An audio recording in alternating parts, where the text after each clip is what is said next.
आप देख रहे हैं भारत 47 न्यूज। बिहार में हाल ही में जिला शिक्षा अधिकारी यानी डीईओ रजनीकांत प्रवीण के घर पर विजिलेंस की टीम ने छापा मारा। नोटों का अंबार इतना कि बेड पर नोटों के बंडल बिछाने पड़े, कैश गिनने के लिए कई मशीनें लगवानी पड़ी। बताया जा रहा है कि बेतिया में उनके घर पर अधिकारियों को 44,62,000 रुपए का कैश बरामद हुआ, लेकिन विजिलेंस को रजनीकांत प्रवीण के घर पर जो मिला सो मिला, लेकिन असली खजाना तो उनकी पत्नी सुषमा कुमारी के घर पर मिला। जहां प्रवीण की पत्नी के दरभंगा वाले घर पर 3,60,00,000 रुपए की नकदी बरामद हुई।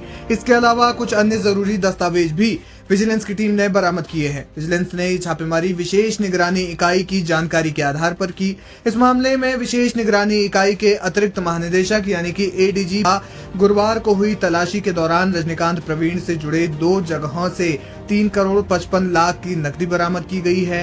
जमीन के दस्तावेज के अलावा अकेले दरभंगा से 3 करोड़ का कैश जब्त किया गया है। वहीं रजनीकांत प्रवीण से जुड़े कई आपत्तिजनक दस्तावेज भी बरामद किए गए हैं। इस मामले में एसपी जेपी मिश्रा ने बताया कि शुरुआती जांच के दौरान ये पता चला है कि डीओ रजनीकांत की अवैध कमाई का इस्तेमाल दूसरों के नाम पर बगहा उपखंड और पटना में रिसोर्ट खोलने, बसें और जमीन खरीदने के लिए किया गया था। आपको बता दें कि बिहार राज्य शिक्षा विभाग के 45वें बैच के अधिकारी रजनीकांत प्रवीण ने 2005 में संयुक्त सेवाएं दी और बेतिया, दरभंगा और मधुबनी में डीओ के रूप में वे पोस्टेड रहे। वर्तमान में वे पश्चिमी चंपारण में जिला शिक्षा अधिकारी के तौर पर तैनात थे। इस छापेमारी के बाद प्रशासन ने उन्हें सस्पेंड कर दिया है।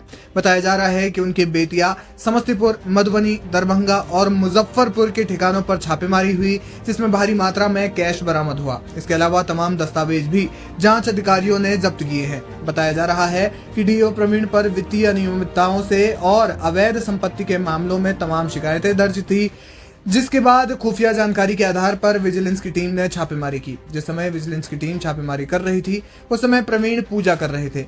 इसके अलावा जांच अधिकारी घर में आए और जैसा कि छापेमारी के नियम होते हैं कि कोई शख्स घर के बाहर नहीं जा सकता और बाहर का कोई व्यक्ति घर में नहीं आ सकता, इन नियमों का सख्ती से पालन किया गया।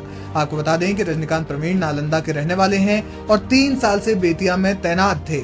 रजनीकांत की सास निर्मला शर्मा एक सेवानिवृत्त सरकारी शिक्षिका हैं, जबकि पत्नी सुषमा कुमारी एक संविदा शिक्षिका थी।